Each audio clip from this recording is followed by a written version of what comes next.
So that's how that intertwined.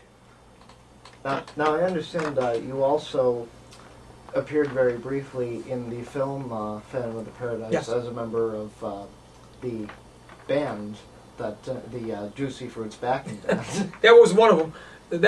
There were several scenes in which we actually cut the music and pretty much all the music that you hear in the film. We cut all of the music for that.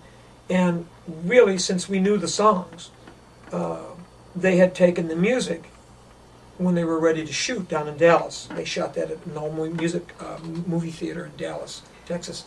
They used the soundtrack, the songs, to film too, instead of filming and then adding the music underneath. Oh. They actually filmed to the music.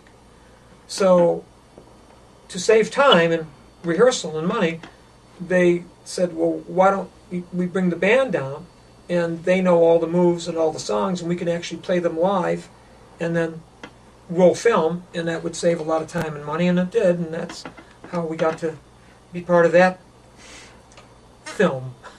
It's kind of a cult film now, I guess. But yeah, we were in the background, and we actually did all those segments. So. You, in the late 70s and early 80s, you recorded a few albums with the Beach Boys. Now, this came at a very difficult period within the band due to the state of Brian Wilson's mental illness and some tensions in between with the remaining members of the groups. Was this at all present during any of the sessions you attended that you can recall? Okay. Well, yes, but, it's hard for me to talk about another band's idiosyncrasies and all that went on, and I refer to that as what I call band dust. Every band has their history and their turmoil and their glory. And it's hard to talk about that because I was never really involved. And I knew that it was quite a lifestyle that was going on out there. And it was ripping and tearing at people different ways. And when I got in there, I was afforded to play on 2 albums, which was the LA Light album and The Summer. And at the time, Bruce Johnson was producing them. He wrote that song, I Write the Songs, for Barry Manilow. Bruce wrote that. And he was producing the Beach Boys, and he was also a member at the time.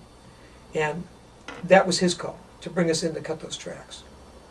And the turmoil within the band was which direction they're going and where they're going to go, and they were trying to write stuff with other people, and it was just that was just the temper of the times, and it was hard for everybody because they were trying to push into a new direction and still be the Beach Boys and be the next software level of the Beach Boys, the next level, and it was tough to do that, and it was a rough time.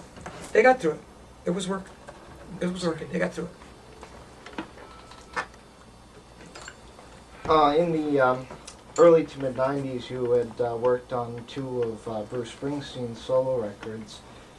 Now, I know by that point you were already a very seasoned musician, but was there anything from working with him that you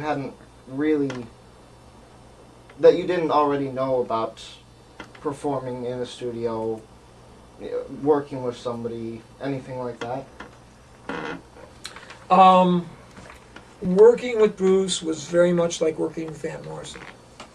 And he's a very special writer and a very special showman, and he could do a lot.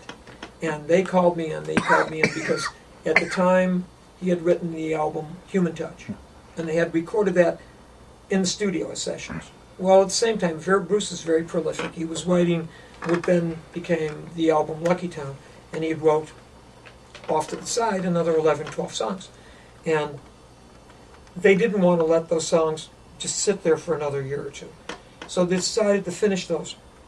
And they tried, I'm not going to reveal anything other than they were trying to get other drums to be placed on that album at no success. And I had known Chuck Plotkin, his producer, for many years. And Chuck saw me play one night in Hollywood, and he came up to me on the stage and he said, I got a project for you to do. And another long story, could be very long, and I'll shorten it. And they had booked me to go in the studio, and the first day was a trial to see if I could put the drums on those tracks up underneath the songs that he had already created. And we started on Monday and we were done by Wednesday, and that became Lucky Town. And so I stayed around and I did Patty's first record, which was Rumble Doll, and then I did The Ghost of Tom Joad and some other film work with Dead Man Walking, and they wound up using some of those songs on the other albums called The Box Set and Essential Bruce. And Bruce was doing that music aside from the E Street Band. So there was actually two types of music. There was the E Street Band and Bruce alone. And to me, those are two completely different entities. What have you been up to as far as on the music front in recent times, like more recent? Well, a lot of new bands, a lot of recordings behind the scenes with other bands that I don't mention, that I've ghosted in for. In other words, you play drums for people that, you just don't say anything. You just put the drums on. So, and I've worked with Jesse Venezuela from the Gin Blossoms, and Al Jardine from the Beach Boys, and worked again up with Steve Miller. We actually planned out a new record, which never came to be, so far. And everything else has been new artists, new music, film. I worked with Jamie Walters, 90210, back in the early 90s. We had a big #1 hit with Jamie from that TV show called How Do You Talk to an Angel? That went on to be very successful. So there's been a lot of film and TV stuff that I've been working on. I come in here and I produce bands from out of here with Robbie and the guys at Audio Magic. And going back out now, just a few months ago, I got asked to be part of the new band for Ricky Lee Jones, and part of what could be her new record. So we may be touring with that in December. So, but along the way, it's constantly writing, composition, trial and error, trying to launch new bands, be part of all different kinds of musical entities. It didn't stop. It's just, you can't always equate what you do by what makes it and what becomes successful. So, and the music industry has changed quite a bit, and a lot of it has disappeared. So here you go. With some, and this will be the last. This will be the last question. With someone with, quite frankly, I think a resume that pretty much any artist would kind of envy. Is there any particular favorite albums or groups that stood out? Like, I know you enjoy working with a lot of people such as Van Morrison, Paul Williams, and the Steve Miller Band. But is there anyone else that just sort of stood out for you?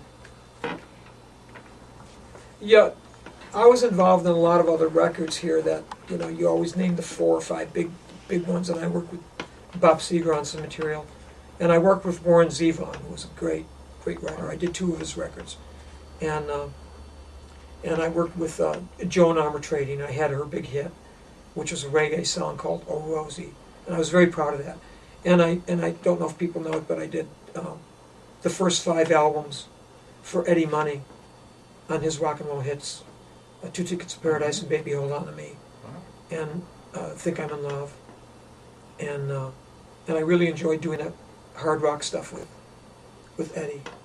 And yeah, there's been a lot of other artists that I've done work with, that folk artists like Danny O'Keefe, and I did some stuff with little recording with Joan Baez and Kate and Anna McGarrigle, and really well-respected people in the industries in different cities. And there's a lot. I'm 9 years behind in my website update, so I got to take care of that one. Well, thank you so much for taking the time. It's very much appreciated. Okay, thank you.